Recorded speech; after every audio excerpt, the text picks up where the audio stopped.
Jason, are we ready? Staff, are you ready? All right. Good evening, ladies and gentlemen. Welcome to the Independent City Council meeting. It's Tuesday, April 12th, 2022. And let the record show that council is all here. They made it through all 4 seasons of the year that we've had in the last few hours. And so thank you. I'm glad to have everybody here. You have the minutes of March 22, 2022 in your packet, and do they meet with your approval? Move to approve. Second. A motion and a second. All in favor signify by saying aye. Aye. And opposed. Motion carries. Thank you very much. Under visitor comment, we have Vicki McCubbin. Good evening and welcome to City Council. Thank you. Good evening, Mayor, council members, and city staff. As a retired teacher, someone who grew up in a rural area without free access to a library, and someone who just loves to read, I want to commend the council and Library Director Patrick Bodley for making the Independence Library fines and fees free. Being able to come here on this day is especially fitting because today is Dear Drop Everything and Read Day. It's an all-month-long event, but it's especially commemorated today because today is Beverly Cleary's birthday, who, as you I'm sure know, was author from Yamhill County and introduced us to Ramona and Beesus and the Mouse and the Motorcycle. I love our library. It's fun, friendly, family-focused, and accessible. Your actions last month added to that warm atmosphere.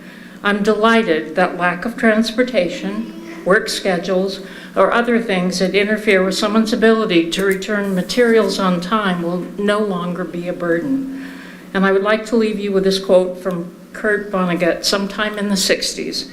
The America I love still exists at the front desks of our public libraries. Thank you. Thank you, Vicki. Thank you for, and all the folks associated with the library for your volunteer efforts on so many fronts. We really appreciate it. Going into my report, the first thing we're going to do is I'm going to ask Acting Chief Gilbert to make some introductions, and we're going to move on with swearing in an officer tonight. Good evening. Good evening, Mayor and City Councilors. Tonight I have the honor and the privilege of introducing you to our newest police officer, Gregorio Herrera. Officer Herrera actually started with Independence Police Department in March of 2019 as a practicum student while finishing up his degree at Western Oregon University. Following that, he expressed his interest to become a reserve officer and was hired in December of 2020. He then volunteered his time to the department as a reserve officer up until he was selected as our top police officer candidate and was hired in February of this year. It has been extremely difficult to find qualified police officer applicants over the past few years, let alone one with ties to our local community, which is why we're excited to have Officer Herrera join our team. Officer Herrera graduated from Central High School and also from Western Oregon University, so he's familiar with our area and the needs of our community. Officer Herrera adds an additional bilingual officer to our staff, helping us better serve our Spanish-speaking population. In addition to his new role as a police officer, Officer Herrera is also a member of the Oregon Army National Guard and will continue to serve in that capacity. Officer Herrera started his field training a few weeks ago and will attend DPSST in August of this year. If everything goes as planned, Officer Herrera should reach his solo status and hit the road sometime around December. So Officer Herrera is supported here tonight by his wife Jerica, his parents, looks like numerous brothers, and nieces and nephews. So anyway, Mayor, if you'll do us the honor of swearing Officer Herrera in, I'd appreciate it. If you guys want to get pictures.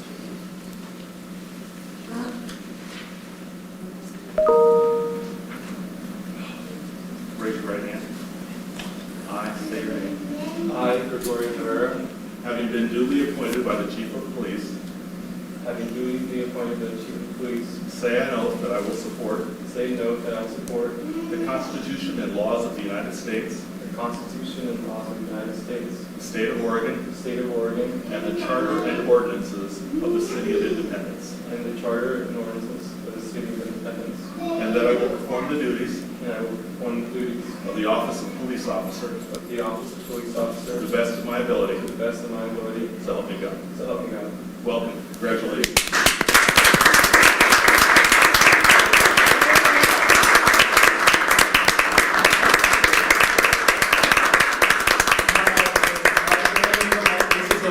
is a photo opportunity. Come on up. The little ones too.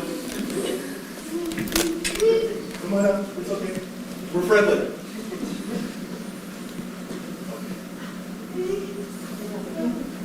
Go ahead, Chief will come. Go get pictures for us. Set your phone here, I'll take a picture for you. There you go. Get all of you.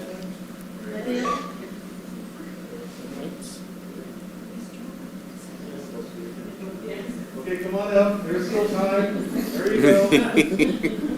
Oh, the cutest one's right there. There you go.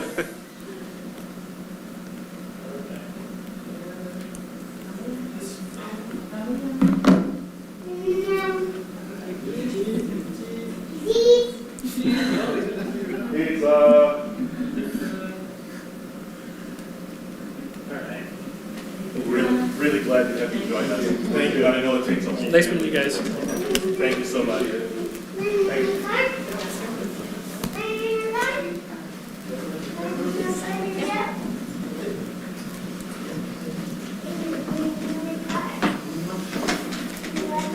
Thanks again for all of the family members for coming. We know that it takes a lot. It takes a number of people to support. And it's okay. You don't have to hang out for the rest of the meeting. We talk about zoning later.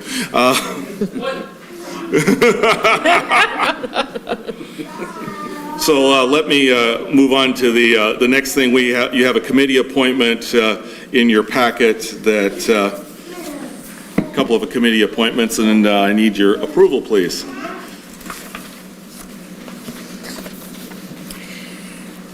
I move to approve Karen Edsel to the Independence Days Commission and Lauren Whitley to the Museum Advisory Board as specified in our packet. Second? I have a motion, second discussion. All in favor signify by saying aye. Aye. And opposed. Motion carries. Thank you very much. Under my report, last time I spoke to you, I had mentioned that representatives of the Economic Development Administration, part of the U.S. Department of Commerce, were coming. Well, they came, and Mr. Irvine and myself and a number of other business people gave them a tour of Independence and talked about the business things that are going on, and it opens the door so they know more about us, that when we put in grant requests or other things like that, we're no longer just a name on a piece of paper. They've actually been here, and that really makes a difference. I've also reported that through the legislature, Polk County and the cities in Polk County were one of 8 that received funding for homeless prevention efforts. We had our first work group meeting yesterday at the Operations Center over in Dallas, the County Operations Center. We will be working as a collaborative group from all the cities, the tribe, the county, and a number of nonprofits, working to come up with a long-term plan to deal with homelessness and try to not just deal with the people who are unhoused now, but what we can do in the way of prevention to move things forward. And the funding will be helpful, and it will be moving on a pretty quick timeline. It does take a while, but it's going to move. There's a lot of us pushing to move pretty quickly. The other thing I wanted to let you know is that, as I've mentioned before, the City of Independence, along with City of Monmouth, Fire District, School District, SEDCOR, our legislative folks, Western Oregon University, we're very aware of the challenges that people have been facing through COVID in the last several years, and both on the mental health issues, people have been feeling pressed for a number of different reasons, and there are a lot of folks that have gotten feeling like there is less hope, that there are challenges, and there are some that have been frustrated, and there's been a loss of civility and a loss of kindness on many fronts. With thinking about that, a number of us are working together, and you'll see more information coming out for a campaign called I Am Kind. I Am Independence Monmouth Kind. The whole idea is to emphasize the good things that are going on, the volunteer efforts that people in schools, churches, nonprofits, the volunteer efforts that people are doing, so people know that even when all these difficult things have been going on, there are still good things happening, like the fire district worked with Ash Creek Elementary School, and they did a food drive, and they took food over to the food bank, and they took it over in the antique fire truck. But it was, and that was worth 650 kindness points. So you're going to hear more about those kind of things, but we're going to try to promote the good things that people are doing, so folks know that the world is not all rainy and dark, that good things are happening, and that we're going to come out on the other side, and things are going to be like they should be in Independence, Monmouth, and all around that. So I just wanted to keep you informed of that, and I'll keep you tuned in. With that, I'm going to go to to Gloria Butch, who's our acting interim. She's filling in for Chief Mason tonight, who's at a police chief conference, and so she's going to give the city manager report. Good evening and welcome to council. Good evening. I'm going to share with you the last few weeks. Our interim city manager has been pushing out on Friday. He pushes out a email to the staff. And I think you've gotten pieces of that. I don't know if you've received that every week. Mm-hmm. We have. But I wanted to share that with you and then to our listening audience too, so that everybody is kind of informed. We've launched a youth recreation grant program to help support youth in the community. Information about the grant program, how to apply, etc., can be found on the Parks and Recreation page of our website. This is a joint project between the cities of Monmouth and Independence. We have $75,000 to award, and the deadline to submit the application is this Friday, April 15th. And please share with anyone you think might be interested. We have a full summer ahead of us, and there is great energy in downtown because of it. On top of the numerous community events that will be hosted at Riverview Park, we also will be hosting 2 renowned recreation events. Cycle Oregon's Joyride is June 25th, and Support Oregon's Wine Country Half Marathon is September 4th. For many years, both of these popular events were hosted at Stollard Winery on the outskirts of Dayton in Yamhill County. It's a big accomplishment for us in our region to have these events choose to move to Independence. These events will bring in new visitors to support our small businesses and draw recognition to Polk County as a wine destination that rivals Yamhill. Now, trolley project. The trolleys have been ordered. Color and naming have yet to be determined. You can participate in the naming of the trolleys by visiting our latest news section on the homepage of our website and taking the survey. And please share with any resident that has not already participated. Delivery is anticipated by fall, and we are hopeful to have an operational trolley running between downtown Independence and Western Oregon University later this year. If you have an interest in this project, Fred Evander is our representative on the committee. And just a note, they are hybrid gas/electric vehicles. In late March, the Oregon Lottery filmed 2 videos highlighting how lottery dollars are invested in Oregon.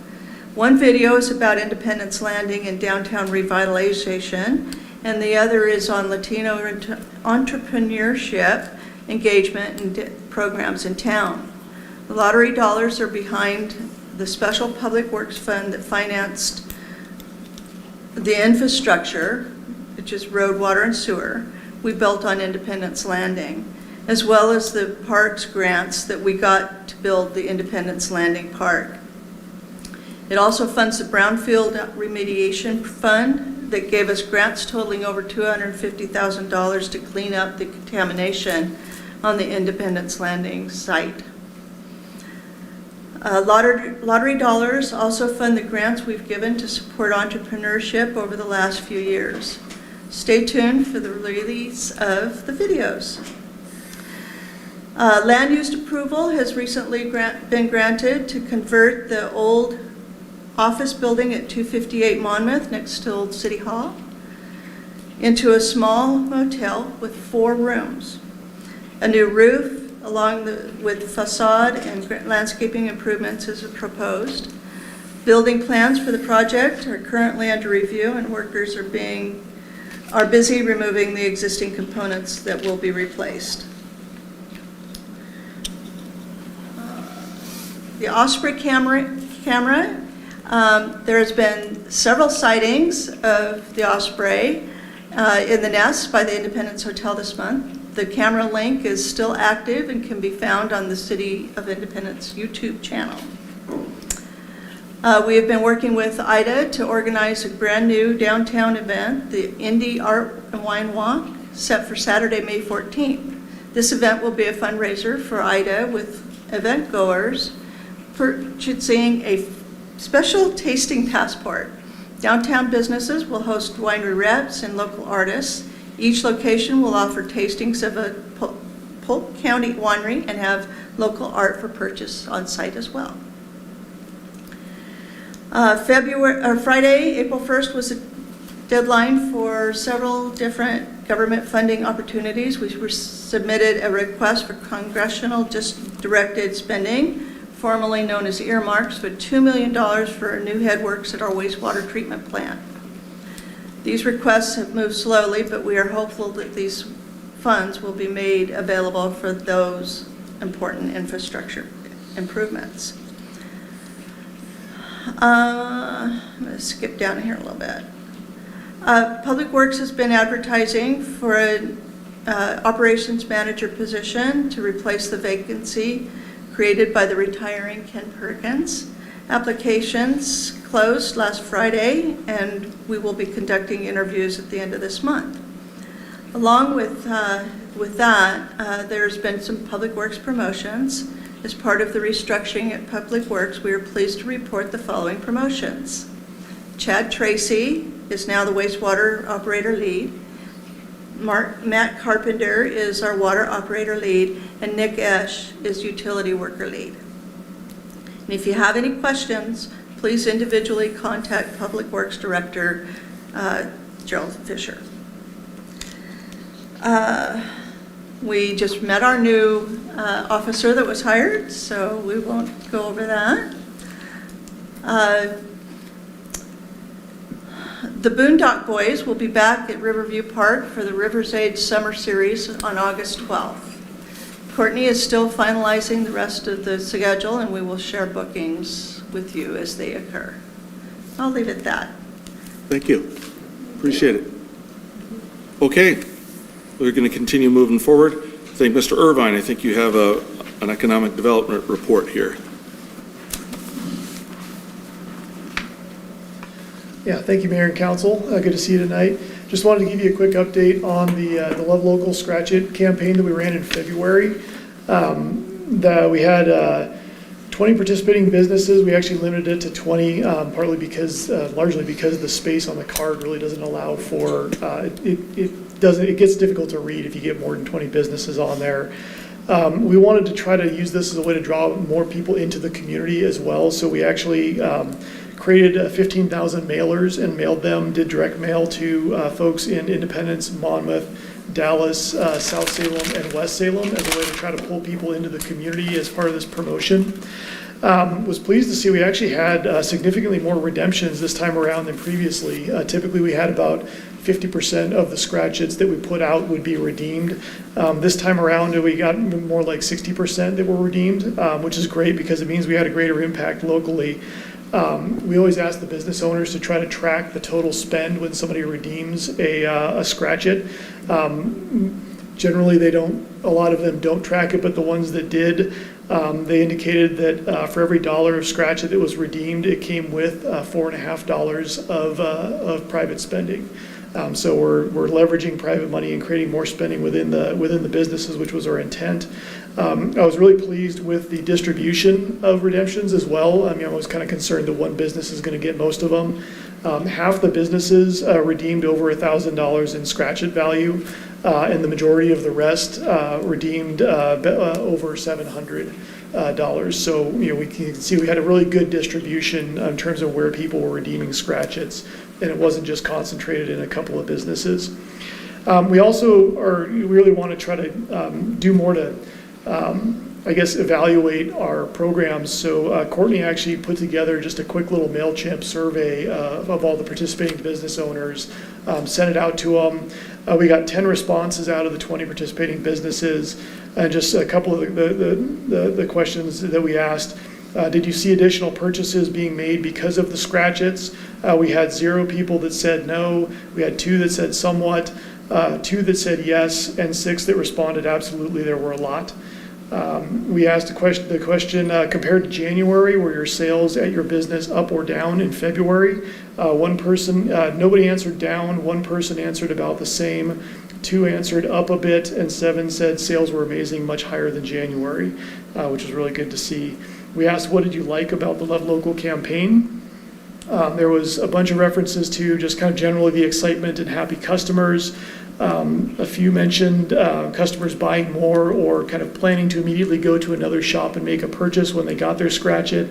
And then 2 folks also mentioned that they really enjoyed referring customers to other businesses to spend their scratch. Essentially, hey, here's a scratch-it, you can go to any of these other businesses and redeem this, which I really like because it shows that the local businesses are really excited about supporting each other. We did ask what could be improved or what they disliked about the Scratch-It campaign. Really just kind of 2 things people identified. One was that it's a little cumbersome having to track the scratch-its and hang on to them for redemption. It just kind of messes with their normal process. Unfortunately, I'm just not sure there's much we can do about that, but we'll always be looking to see if we can make it more efficient. The other thing, a couple people suggested creating a minimum purchase amount because it sounds like a few people were kind of figuring out the smallest purchase they could make to get a scratch-it in the hopes that they get a larger dollar amount, trying to game the system basically. So that's actually kind of an interesting idea to make a $5 minimum purchase, something like that. But I think we can always adjust that as we go. So overall, really seems like we hit our goal, which was to encourage more spending in local businesses during what's normally the slowest time of the year, January and February. Courtney actually mentioned today that a couple of the business owners mentioned to her recently that their sales in February were actually better than their sales in March, which is a really good sign because normally February is the dead month downtown. So with that, that's my summary. Be happy to answer any questions if you have them. Please, Councilor. Would it be possible for Emmanuel to put some of those stats out on social media so people can see the tangible results? Sure. With that effort? Yep. Thanks. Yeah. How much did we spend on this? We ended up rated about $22,500. And where did that money come from? That was ARPA money. And who approved that spending? That was, kind of from the beginning, we kind of indicated we were going to make a quick spend towards supporting downtown businesses through the winter. So this was part of that initial proposal that we put before council. We talked about how we were going to kind of try to make an immediate impact in the winter this year. Is that all the money we spent to support downtown businesses? No, we did other things. For example, the glow lighting and the cafe lights over the main street. We ran a small pumpkin picking downtown.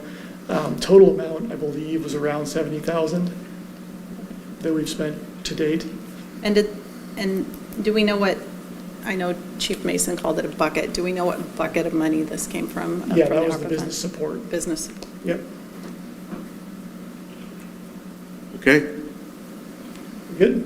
thank you. Thank you. Appreciate that. Okay, we're going to move on to, we have a public hearing on amending a zone map, and I have a script to read, and Mr. Evander is going to come up here. So this evening, we're having a public hearing on legislative amendment 2022-01, amending the city's zoning map. The city council will make a final decision based on the complete record, including the testimony received at tonight's public hearing. These proceeds are being recorded.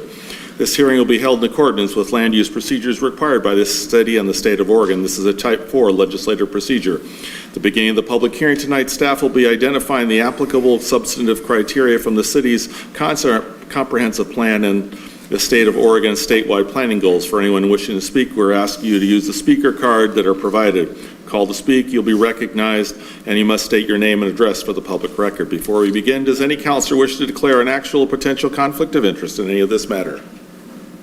I see no one raising their hand. I'll now open a public hearing for LA 2022-01, amending the city's zoning map. Good evening, Mr. Evander, and welcome. You get to do the staff report. Yeah, thank you. It's nice to be here tonight. This proposed change is before you after review through the Planning Commission and all this sort of stuff. It's one of those things where as you use a zoning map, over time, you note things that are potentially wrong in it. And that is really what this is intended to address. Just basically looking at the map and saying, wait, that doesn't make sense as it is. Now there's 4 pieces of land that this would rezone.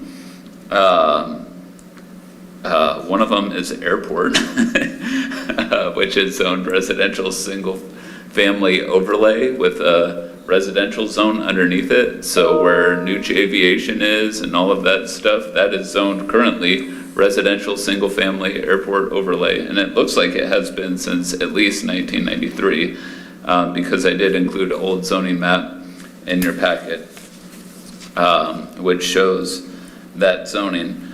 The second one is the Chevron station on Monmouth Street, right at Gun Club. That on our current map is zoned residential.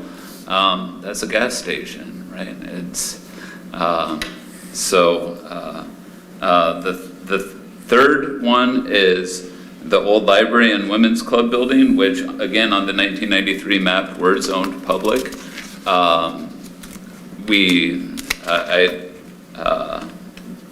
For all of these, we sent out notices twice to each of the property owners.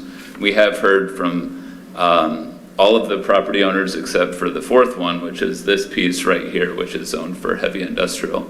From all of those property owners, they said, the Chevron guys said, absolutely, we had no idea that we were zoned residential, essentially, thank you.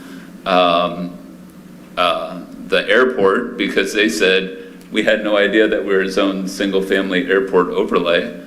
And then the women's club, they said, yeah, we're actually on a smaller lot than is allowed under the current residential zoning. If we wanted to ever expand or building or whatever, like potentially put something on the back of it, we couldn't because we're a non-conforming use on too small a lot and we can't expand the non-conformity. So all of the property owners, with the exception of this piece right next to us, have been contacted and talked to about these changes. The fourth piece, I just sort of briefly mentioned it, is this piece right here. And right now on the current zoning map, it's zoned heavy industrial. And that seems like it's a legacy sort of zoning from when it was heavy industrial down here. I will say that it looks like potentially on this map, if I'm reading it right, it was actually commercial retail in 1993. So at some point, it went from commercial retail to heavy industrial. And so what this would propose is putting that back to mixed-use pedestrian-friendly commercial. There's no plans for development of this lot over here. I've never talked to a property owner or anybody interested in that piece. I just, in the future, if somebody does come in on that piece, I'd much rather it be for a commercial use than an industrial use. I think that makes sense. Also, just south of this piece, the same property owner owns a piece just south of this piece, and that is zoned mixed-use pedestrian-friendly commercial. And so this would match that change, or match that zone. Excuse me. Basically, that's it. It's a relatively simple sort of zoning map change. Each and every one of these, I think, makes sense. Some of them, I do believe, were just a mapping error in the past, like who zones the airport residential, right? So based on that, we went through the whole process. We went through a Measure 56 notice, so I sent everybody a direct mail first and said, hey, we're considering this. And then I realized, oh shoot, I need to actually do a Measure 56 notice too. And so I sent them a second notice. And so they've had 2 chances to comment. The only one who wrote it in writing was the Department of Aviation. They're in support of this. The folks at the Chevron gas station and the folks at the Women's Club are definitely in support of this as well. So based on that, the Planning Commission held a public hearing. They reviewed the criteria in subchapters 10, 11, and 12, as well as the policies and goals of the comprehensive plan. They found that the proposal was completely consistent with those. They did sort of look at this old map as well as just sort of the characteristics on the land, and they do feel like, this was an error. So based on that, staff recommends approval of this. The Planning Commission also recommended approval of this proposed change unanimously. So are there any questions? Question for staff, Yeah. Councilor Roden.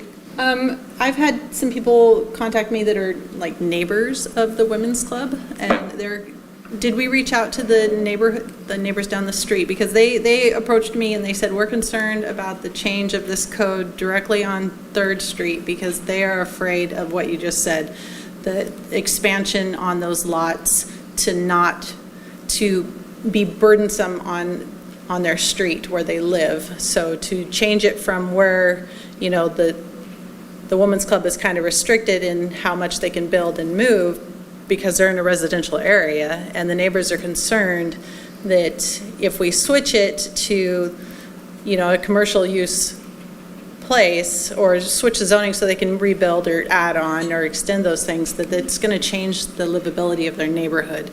Did we talk to people down 3rd Street other than the Women's Club? We did not specifically talk to people down 3rd Street. We issued a notice just like we do for everything. We had it on our website, all of that stuff. But no, nobody specifically on 3rd Street contacted us about this. And they weren't notified either, correct? No, no direct, we issue a public notice in the same way that we do any sort of code change, which is publishing in the newspaper, but we don't send direct mail.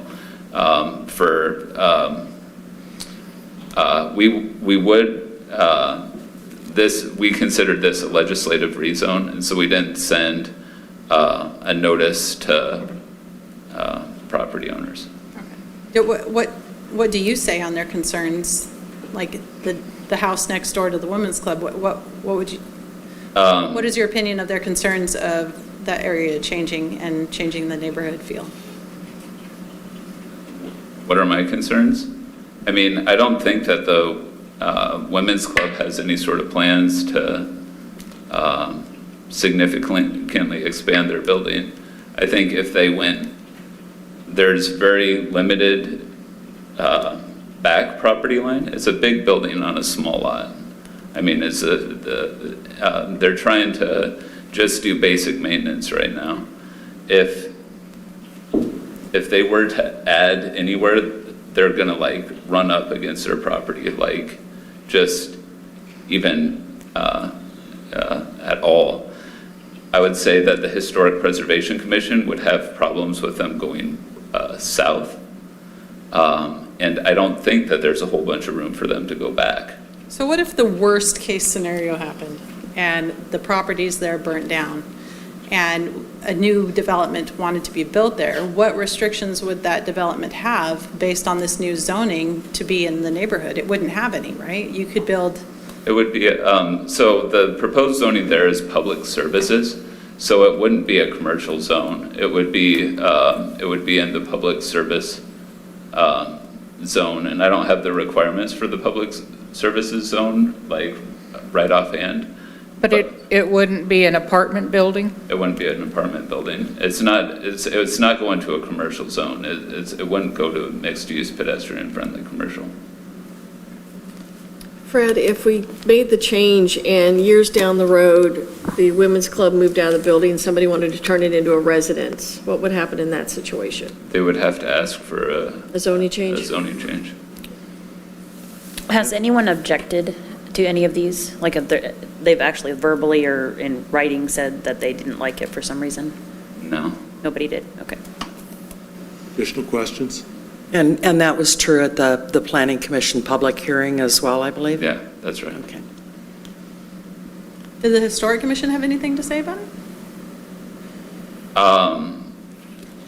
The only, no, I didn't talk to the Historic Preservation Commission about it. There's only 2 of these properties are in the historic district, to my knowledge. Just the ones on Third, right? Just the ones on Third. Yeah, that's the concern. Yeah, the Historic Preservation Commission, wants the women's club to be successful. I mean, they want that building to be preserved. I think all of us do. I think that that's an absolutely beautiful building. And so, you know, when they're talking to us about potential options to enhance the building, I mean, they're having trouble.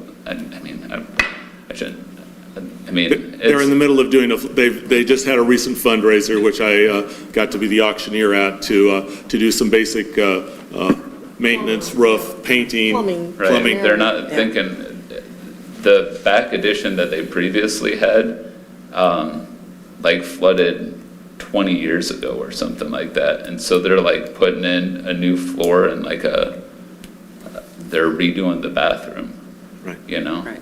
And anything that was materially, structurally changed, or something that would change it structurally, would have to come through the Historic Preservation Commission. Oh, yeah, absolutely. And I mean, that would be an absolutely significant change to the building, because especially if you went south. And that also, if it was significant, it would also trigger having to give information to the neighbors around, wouldn't it? Any change to that building is going to have to go through, any historic change to the building would have to go through the 250, because that's a project, 250-foot notice and all of that stuff. But the city staff didn't feel that the Historic Commission should have a voice on those, on Third Street rezoning. I guess I didn't even think of it. Does the Historic Preservation Commission really have a role in zoning that? Or they just deal with the historic district? They care about. Oh, I don't mean what they care about. Yeah. I mean, what do they have, you know, in the process? Do they have a role in code changes like that? I mean, potentially they could. I mean, you're exactly right. It would have been a good idea just to ask them the basic question, hey, do you have an objection to this? I will say that, like, right now, those buildings, how they are, and part of the reason that this makes sense to me is they're already, like, they already don't meet the setbacks. They already, like, and even in 1993, you look at this map, and you look at it, and it was like, they were zoned public in 1993.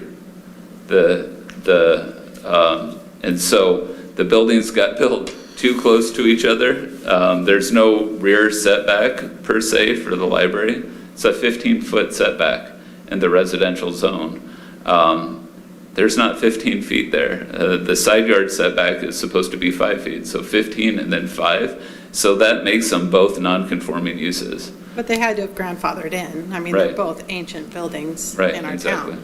But But there's a lot more story to the old library and ownership of the property underneath. Yeah. And many, many adjustments that have been made and conversations that have been had. And for myself, I'm perfectly comfortable with what you are presenting here, because I know that we're not looking at material business change or building changes in the near future. So are there additional questions for staff at this point? Can we hold off just for a minute and ask the Historic Preservation Committee? I guess I would be interested in their input. Yeah, I mean, we could do that, absolutely. So, since there is a public hearing, I have to call and see if there's anybody from the public who wants to say anything. Was there anything received, Karen, that we need to? Okay. So, I have to follow my script here. The state requires it. All right, since there is no public comment here, without objection, I'm going to close the public hearing. We're closed. Okay, council, we can decide what we want to do. We can, what we would do is move to approve the report and the conclusions. If we choose to do that, we can do something else. We have discussion at this point. We are in discussion. I'd like to make a motion. Okay? If that is appropriate, I move to approve LA 2022-01 and adopt the findings and conclusions in the attached staff report. Are we still having discussion or? Well, okay, we now have a motion, we have a second, so we're in discussion. Okay. Second, I think was Councilor Gore. Thank you. Okay, we're now in discussion on approving the report. Okay, Discussion, please. Since this isn't an emergency, I don't see the problem in holding off for a minute to ask the Historic Preservation Committee their opinion on it. I agree. I just think there isn't an urgency to this, and I think just out of due respect for the Historic Commission and the historic nature of those two properties, it's not going to hurt to get their opinion on it. I'll just say, I don't think they would object at all to this. However, I don't have any objection to waiting, if that works. When's the next Historic Preservation Committee? I thought there was one just coming up. Is that me? I just saw the email. Because they had a late meeting at the end of March. The April meeting was only 2 weeks later, so and they had no action items or anything else to go over. So. Oh, I see, it's actually canceled. So it's May. Yep. We literally canceled it today.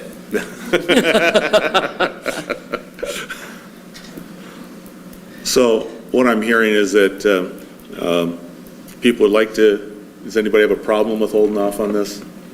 Is there a problem anywhere else? For myself, I'd prefer to move on it tonight because I feel like the staff will do what is necessary, and if that means contacting them after the vote and letting them know that this has been done, and if there's objection, then it can come back to this body. What I could say here is that we could approve the report because we still have an ordinance to do. And so this would just be approving the report, and then we can amend it at the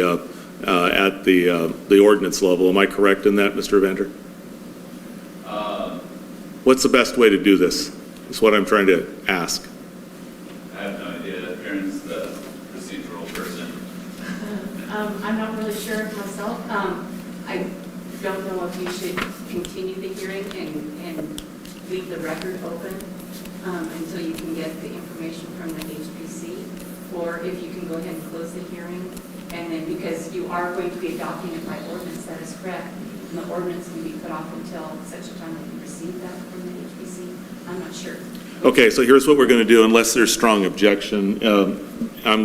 What I'd like to do is hold this over. Since there's some folks that would like to hear, we'll hold this over. You're going to ask the Historic Commission if they have any input on this, and then we'll bring it up at the first opportune moment and go through the rest of the hoops. Does that sound okay? Does anybody object to that? Just one question about it. Can the Historic Commission be contacted individually, just even by an email poll to see if there's any problem with this? No, because they'd have to have the information presented to them appropriately. Okay. I understand your thought. I think it's clear that the HPC doesn't have purview over zoning changes. So we're really only asking for their opinion. They really can't weigh in on this issue. Well, I mean, I guess The Planning Commission is the body with the purview. Right. I mean, and the Planning Commission has approved this. And I don't know what sort of risk there would be from going to public. From my perspective, it would get almost harder to do stuff in a public zone. Right. It is. Well, and I guess I look at it, and we're correcting an error. We're restoring it to its 1993 zoning, not doing something new. We're correcting an error. And I, for one, Fred, would like to thank you for the time that you've spent on our code and our zoning maps to make sure that everything is correct. I think there are much more important things to hold over. I don't think this is necessary to hold over. That's just my thought. the folks want to do. And I would just say that, that was my point of asking you whether they had any kind of jurisdiction over this, because in my mind, they don't, but looking to the experts to tell me that. And if they don't, then I don't think there's any reason to wait for their opinion. Yeah, their job is historic preservation. It's not Right. zoning. So the buildings are their purview, not the zoning of the Right. lot. Right. And that's all very true. They like to weigh in on legislative code changes, though, and so I do think that they would have liked to have a chance to look at this. And I mean, I guess part of the reason that I didn't even think about it is because it does seem kind of like a small issue. Like, it feels like I don't know. So it just As someone completely- who was on the Historic Commission for 10 years, I would just because you're trying to say that one has nothing to do with the other, when they're totally braided together. I mean, if you change the zoning on a piece of property that's historic, you essentially change the makeup of what can be built on that land. It's only out of respect that we ask the Historic Commission, what do you think about this change? If it comes back that it was no big deal, fine. But if it comes back where they want to have amendments to it, we don't have any grounds to say, yes, let's go ahead and change this if we approve this as submitted, because our options are to approve as submitted, approve with amendments that we don't know what they would be because we don't know what the Historic Commission would say, or take no action and just postpone it a month. And what can happen in that month? However, if the Historic Preservation Commission comes back with amendments, that would have to go back to the Planning Commission, wouldn't it? I would say probably not, because I think that We could make our own amendments. We have Yeah, okay. I mean, the supersede. planning commission has. They've already dealt with this. weighed in. So I agree I with. would like to call for the question on this. Okay. So the question is do we approve the report and adopt the findings and conclusions as presented in the staff report? And I will make the comment that I don't think the Historic Preservation Committee has a purview in this one. So we all in favor of approving the report and adopt the findings and conclusions as presented in the staff report. All that say approve of that say aye. Aye. I have Morton, Takis, Martin Willis, and Core. Yes, and opposed? Opposed. I have two opposed. Motion carries. Okay. We're going to move to the next item, and we'll be getting back to this in a few moments. We have, Mr. Irvine, you have a resolution authorizing a park grant application, please. Yeah, I think my staff report's, I think, fairly self-explanatory. Sunset Meadows Park, it's referred in our Parks and Open Space Master Plan as unnamed park because technically it is still unnamed. We've made some improvements there a couple years ago based on a master plan that was completed in 2019. Leveraged a grant program, actually this exact grant program, to help fund those improvements, the trail and the stormwater improvements and the site grading. What we'd like to do is once again go back to that grant program and see if we can't fund what is most of the final work to be done there, which is a nature playground. And then depending on bids and budgets and whatnot, potentially some picnic tables and kind of other amenities that would go around this play area. But really kind of the hope is if we can get a play structure in there, nature play structure, that will really kind of make this a good functioning, viable park for the neighborhood. So this is a grant through the state of Oregon, requires a 40% match. So what we're proposing is that we would put $50,000 of city parks SDCs as match for about a $70,000 request. You will see that in the budget when it comes time for budget committee time. And I think that about covers it. I'd be happy to answer questions. Questions for Mr. Irvine? Sean, was this the area that we were planning or hoping to put the All Abilities Playground a couple years ago? Yeah, there was, was that the Trailblazer? Yes. Yes, this is that same park. Okay, so they've been waiting for a long time for this. Yeah. And the $50,000 that's mentioned is already in the capital reserve? It is budgeted with anticipated park system development charges for the budget for this coming budget year. I enjoy these motions that ask for you to go out and find money. Additional questions? But we're spending money that we haven't yet approved in the budget. Is that right? Yeah, that is the one sort of caveat, and I think there's enough wiggle room in there that this would be sort of committing to, let me see here.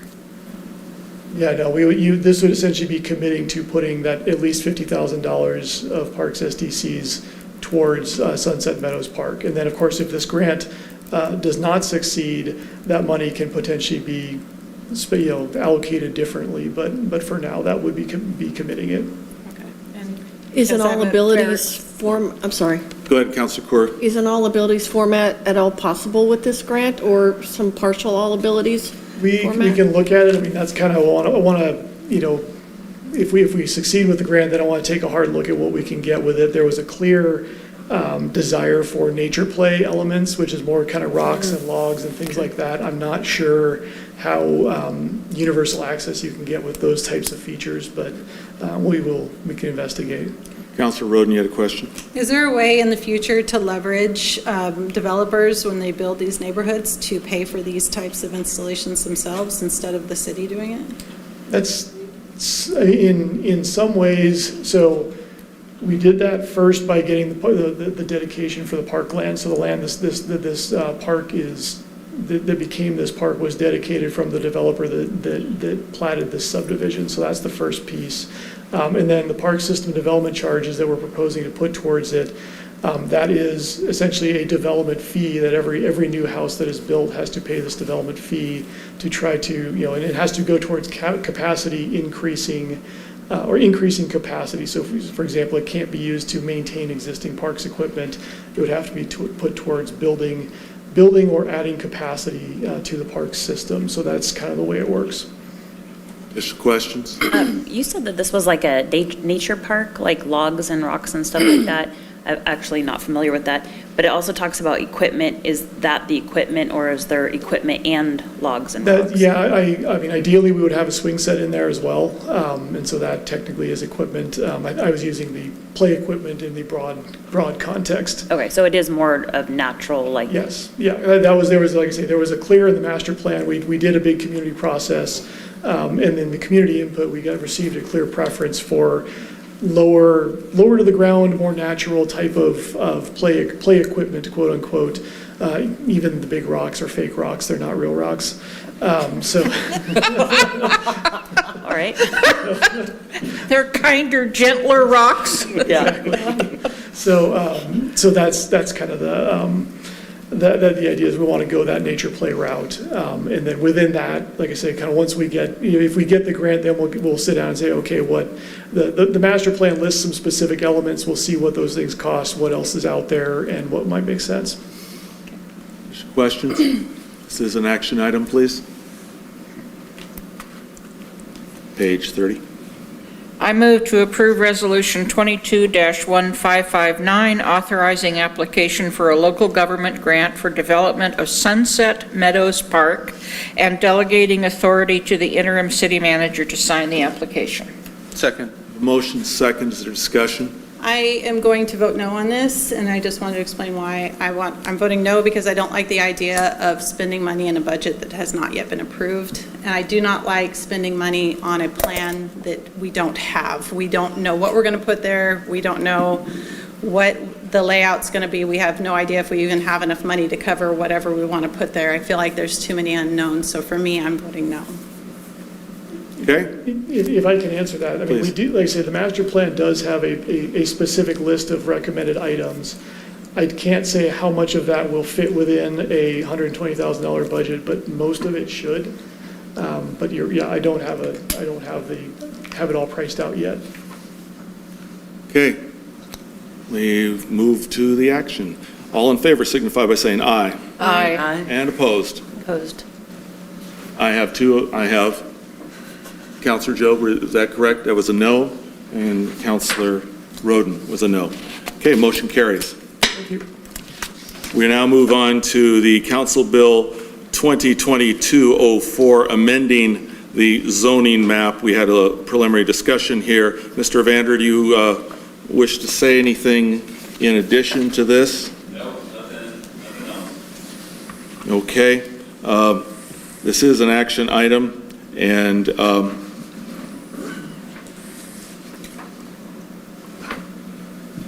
how would people like to move forward? I'll start it out.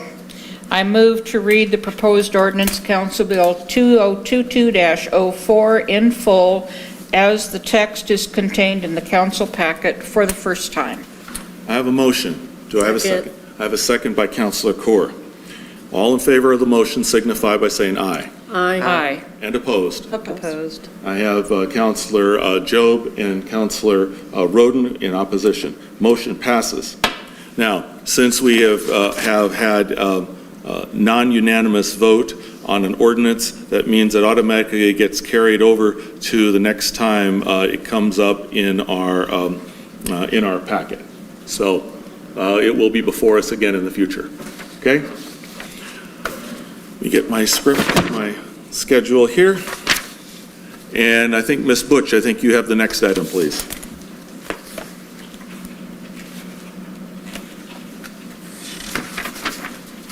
Welcome back.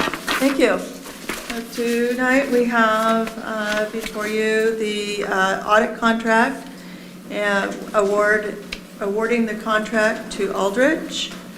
And they were the only submitters. And Councilors Morton and Kaur helped us review that proposal. And then we did an interview with them, and we feel very comfortable that they will do a good job for us. And so my ask is that you approve award of the audit contract to Aldrich CPAs and advisors.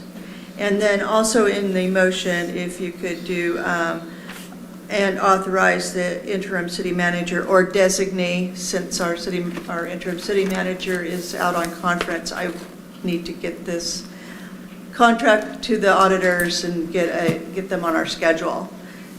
The longer we wait, the longer it's going to be before we get our audit done. Thank you. Are there questions for Ms. Butch? Okay, this is an action item, please. I move to approve award of audit services to Aldrich CPAs plus Advisors LLP as recommended by the Selection Committee and authorize the interim city manager or his designee to sign the contract. Second? I have a motion second by Councilor Martin Willis. Is there further discussion? I want to thank the people who worked on this. Councilors, I appreciate this. I appreciate staff working on this, and it feels good. Okay, all in favor signify by saying aye. Aye. And opposed. Motion carries. Thank you very much. Are there any general announcements? We're going to go into urban renewal in a few moments, but is there any general announcements from council at this point? I just wanted to make one that earlier this week, or excuse me, at the end of last week, one of the two co-founders of the Monmouth Independence Community Foundation did pass away, Don Duncan, and now we have lost both of our original founders, but the Community Foundation, because of their excellent work in founding it and sustaining it, is healthy, and it is growing into the future and will be a benefit to our graduating seniors and all of the other partnerships that it sustains, and that is to our founders' credit. Thank you. Appreciate it. I had the pleasure of working with Don Duncan for well over 30 years, and so good man on many fronts. Additional announcements related. Okay, without objection, I'm going to adjourn this meeting and open the urban renewal meeting. Get my urban renewal packet here. I now call to order the Independence Urban Renewal Agency. Let the record show that everybody is here. You have minutes from the June 22, 2021 meeting in front of you, and do they meet with your approval? Move to approve. Second. Motion, second by Councilor Morton. All in favor signify by saying aye. Aye. And opposed. Motion carries. Is there any visitor public comment? See no one jumping. I have no report. I'm going to assume city manager has, do you have any additional report? Or okay, we're now into the new business contract approval for the auditors. Ms. Butch, to you. So this is same as we just did with the city, no changes. It's a little less expensive to do the audit for the urban renewal. It's a pretty simple report. And same routine, we interviewed the proposing audit firm of Aldrich CPAs and Advisory, and we found them to be, appear to be really good. I think they'll be good for us. Great. I assume there's no questions here. This is an action item. I move to approve award of audit services to Aldrich CPAs and Advisors LLP as recommended by the Selection Committee and authorize the interim city manager or designee to sign the contract. A motion? Second. Second by Takis. Discussion. All in favor signify by saying aye. Aye. And opposed. Motion carries. Thank you very much. Thank you. Without additional business, somebody say Move to adjourn. adjourn. All in favor? Aye. Aye. Thank you. We're done. See everybody next Tuesday.